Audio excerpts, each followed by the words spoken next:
Welcome back to the Deep Dive. Today is Wednesday, February 25, 2026, and usually we're unpacking the latest in tech or finance, maybe a new bestseller. Right, but today is a bit different. Yeah, today we are talking to a very specific listener. If the algorithm put this in your feed, it is highly likely because you hold a very heavy responsibility.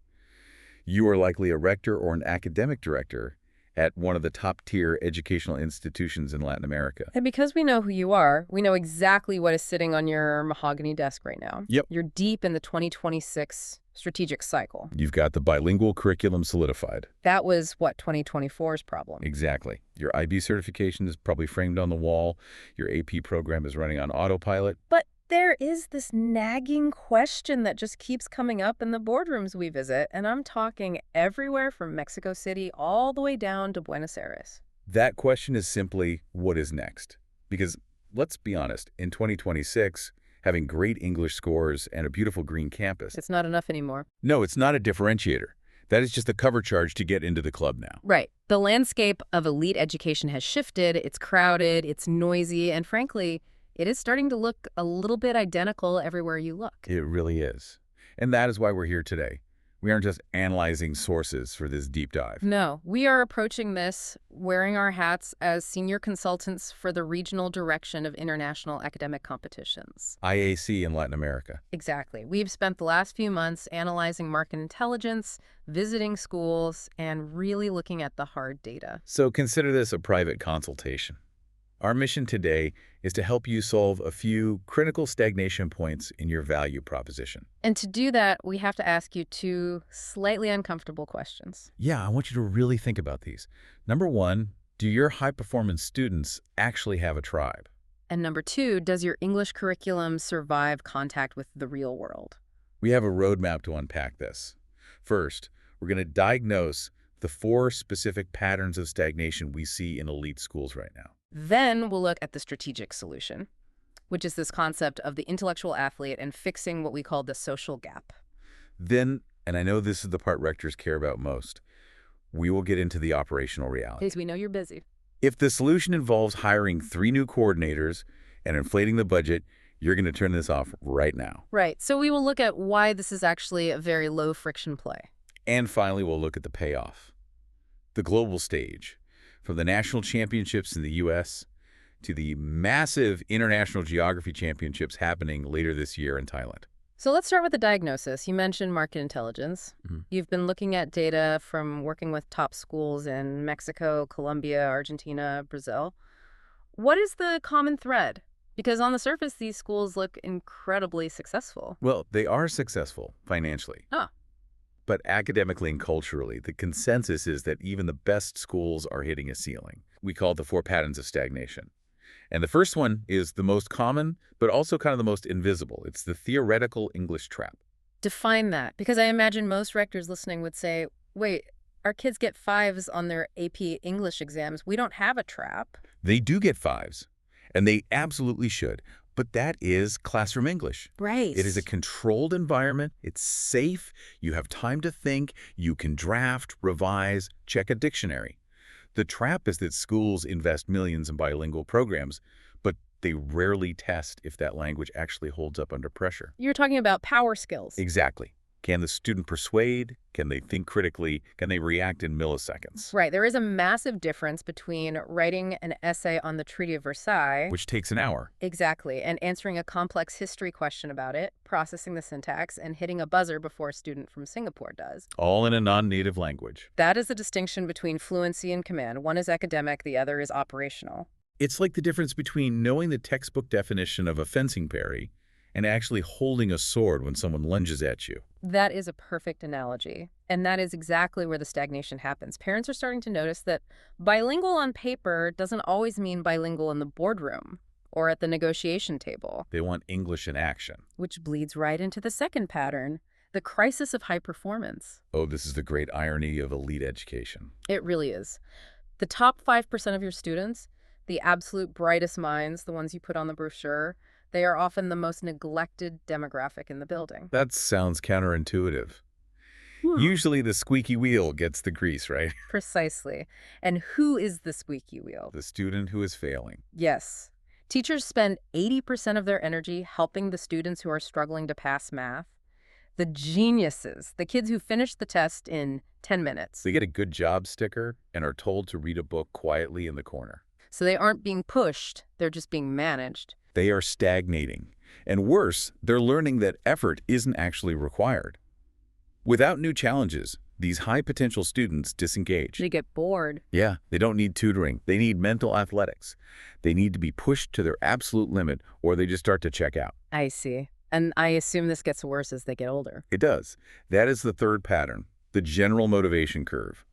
The data shows a very clear trend where academic enthusiasm just drops as students age. Right. In primary school, everyone loves learning about dinosaurs and volcanoes. It's fun. It's tactile. But by high school, it is a grind for grades. It becomes totally transactional. What do I need to get into university? Is this on the test? Right. And the strategy to reverse this isn't more apps or gamified homework on an iPad. The data suggests the answer is high-stakes, exciting competition. Bringing the adrenaline of the soccer field into the history classroom. You need to spike the dopamine. Which brings us to the fourth pattern. And this is the one that probably keeps the admissions director up at night. The differentiation dilemma. The sea of sameness. Yes. Grab the brochures of the top 20 schools in your city. Put them side by side on your desk. What do you see? Well, I see a makerspace with a 3D printer. I see a model UN program, a robotics club, a soccer team, a massive swimming pool. Everyone has them. And if everyone has it, it is no longer a differentiator. It is just a baseline requirement. And here's the kicker regarding sports. The infrastructure is saturated. You cannot simply build a stadium twice the size of your competitors to win. You run out of land and money. Exactly. But the intellectual athlete market, that is a blue ocean. So positioning your school as the home of the National Geography champion or the International History Olympiad finalist, that is a prestige point that very few institutions have actually claimed. It's an unclaimed vertical. It's a way to say, we don't just teach history, we produce world champions in it. Okay, so we have the diagnosis. We have stagnation, theoretical English, bored geniuses, and a lack of true differentiation. Let's pivot to the strategic solution. You keep using this term, intellectual athlete. Is this just marketing speak, or is there real pedagogy here? It is a total paradigm shift. Think about how a school treats its physical athletes. Pep rallies, varsity jackets, trophy cases in the lobby, special assemblies. You celebrate the physical struggle. Right.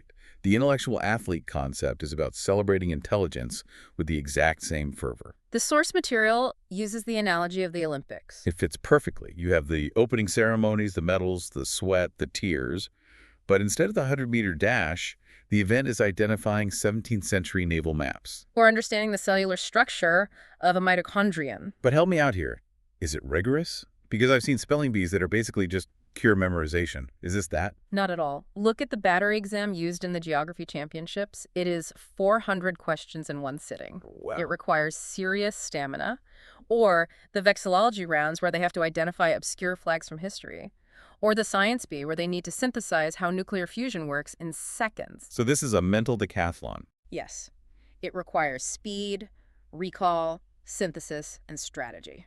That leads to what I think is the most profound part of this consultation, the social gap. Or strictly speaking, La Breca social. Why is this such a pain point for schools? Because smart kids are often lonely kids. The student who is obsessed with the topography of Thailand or the defenestration of Prague, they are the weird kid in a traditional classroom. Right. They lack a social circle that validates their interests. They might even hide their intelligence just to fit in. They don't have a tribe. They don't. And that is the secret sauce of IAC events. When you send a delegation, you are sending these students into a room with hundreds of other kids just like them. We have reports of students from Mexico bonding with kids from California and Singapore over detailed discussions about ancient trade routes. It is that aha moment. I'm not an outsider, I'm elite. That psychological shift is crucial for retention. If you provide that tribe, that student stays with you. If you don't, they and their parents will look for a school that does. It turns their isolation into a superpower. It also seems like a crash course in resilience. Absolutely. In these buzzer-based competitions, you will lose rounds. You will get an answer wrong in front of a live audience. And you have to bounce back immediately for the next question. That builds those power skills universities are desperate for. Poise under pressure and emotional regulation. You can't pout. The next question is already being read. So let's get practical. Let's say I'm the rector. I buy the concept. I want my students to have a tribe. I want to break the theoretical English trap. But my teachers are burnt out. Exactly. I cannot ask my history teacher to grade 500 more exams or organize a massive event. Is this actually feasible? This is where the IAC partnership is designed specifically for that operational reality. The promise is low risk, zero administrative burden. Zero is a strong word, especially in education. Walk me through the mechanics. It starts with the online regional qualifying exam, or the ORQE. This is the gateway. It is free. It is entirely online. Does the teacher have to write the questions? No. Do they have to grade them? No. Do they have to set up a secure testing center with proctors? No. A parent or a teacher simply creates a sponsor account. They give the student an access code. The student takes the exam at home or in a computer lab. And IAC manages all the content. The content, the platform, and the results. Everything. That is remarkably low friction. And for the older students? For varsity and junior varsity. Meaning grades 9 through 12, right? Exactly. High schoolers. It is even easier for them. How so? They don't even need the qualifying exam. Oh, wow. Yeah, they can jump straight to the regional tournaments. So the barrier to entry is effectively non-existent. But let's talk ROI, return on investment. Not just educationally, but for the business of the school. Because these trips do cost money for the parents. Think about tuition justification. Parents want to know that their investment is opening doors to the world. Right. By offering access to elite international competitions, you are reinforcing your value proposition. It is a tangible win you can communicate in your newsletter. Our students are qualifying for the World Championships. Exactly. It validates the high tuition. And for the faculty, does it actually help them, or is it just another thing to manage? It completely changes their role. Instead of being administrators or graders, they become coaches and mentors. Which is the rewarding part of the job. Helping a student prepare for a championship is much more fulfilling than grading another stack of homework. It boosts faculty morale because they get to engage with their subject matter at a high level again. Let's look at the horizon. We're talking about the 2026 strategic cycle. Where do these students actually go? What is the pathway? It is a very clear ladder. You start with local or online qualification. That gets you to the regional level. And from there, the world opens up. Now, I understand that currently there are no specific national championships held physically within Latin American countries for IAC yet. So where do the winners go? This is actually a huge selling point. Qualifying in the Latin American region opens the door to the USA National Championships. That is a massive prestige point. You aren't just competing against the school next door anymore. No. For middle and elementary school students, the junior and cadet levels, the road leads to Orlando, Florida. For the high schoolers varsity and junior varsity, it leads to Arlington, Virginia. And we really need to frame this correctly. They aren't just going to a student fair. They are competing directly against the top U.S. state teams. They're going toe-to-toe with Team California, Team New York, Team Texas. Exactly. It frames the Latin American student not as a participant, but as a contender on U.S. soil. That is a powerful narrative for a school's profile. Imagine the headline, "Local students outperform Team California in geography." That is absolute gold. But the crown jewel of the 2026 cycle isn't in the U.S., it's the International Geography Championship. The IGC. This is the global stage. In July 2026, the best geography students in the world will be converging on Thailand. And looking at the itinerary here, this is not just sitting in a hotel ballroom bubbling in Scantron sheets. Far from it. It is taking place at the JW Marriott Khao Lak. But the vibe is totally expeditionary. The source material mentions excursions to James Bond Island in Phang Nga Bay. There is an optional post-trip to Angkor Wat in Cambodia. This goes back to that idea of geography in action. Precisely. It is fieldwork. You aren't just identifying a karst landscape on a PowerPoint slide. You are standing on a boat looking at the limestone cliffs of Thailand. You are analyzing the topography while you're physically there. It is an immersive educational experience. It transforms the subject from abstract to concrete. And it is a family experience, too. That is a key differentiator. IAC events have a family program. Parents can travel with the students. There are even events where parents can compete in a family geography bee. Oh, that's brilliant. It becomes a one-of-a-kind experience for the family, not just a school trip. It bonds the family to the school community. And looking a bit further ahead, the cycle continues past 2026. This isn't a one-off. Yes. The beauty of this system is the alternating years. 2026 is geography in Thailand. 2027 will see the return of the International History Olympiad, the IA.